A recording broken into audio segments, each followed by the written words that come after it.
এর তেল যেন আলো বিকিরণ করে, যদিও তাতে আগুন স্পর্শ না করে। নূরের উপর নূর। আল্লাহ যাকে ইচ্ছা হিদায়েত করেন তার নূরের দিকে। আর আল্লাহ মানুষের জন্য উপমাসমূহ উপস্থাপন করেন। আর আল্লাহ প্রতিটি বস্তু সম্পর্কে সম্যক জ্ঞাত। ৩৬। সেসব ঘরে যাকে সমুন্নত করতে এবং যেখানে আল্লাহর নাম জিকির করতে আল্লাহই অনুমতি দিয়েছেন, সেখানে সকাল ও সন্ধ্যায় তার তাসবিহ পাঠ করে। ৩৭।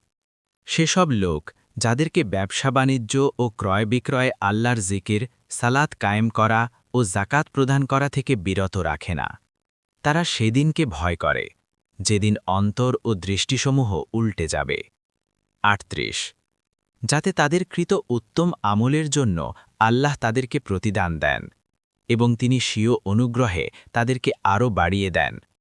আর আল্লাহ যাকে ইচ্ছা করেন অপরিমিত রিজিক দান করেন। ৩৯। আর যারা কুফুরি করে তাদের আমলসমূহ মরুভূমির মরীচিকার মতো, পিপাসিত ব্যক্তি যাকে পানি মনে করে।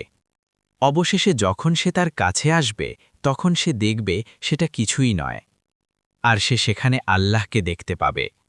অতঃপর তিনি তাকে তার হিসাব পরিপূর্ণ করে দেবেন। আর আল্লাহ অতি দ্রুত হিসাব গ্রহণকারী। ৪০। অথবা তাদের আমলসমূহ গভীর সমুদ্রে ঘনীভূত অন্ধকারের মতো, যাকে আচ্ছন্ন করে ঢেউয়ের উপরে ঢেউ, তার উপরে মেঘমালা, অনেক অন্ধকার, এক স্তরের উপর অপর স্তর।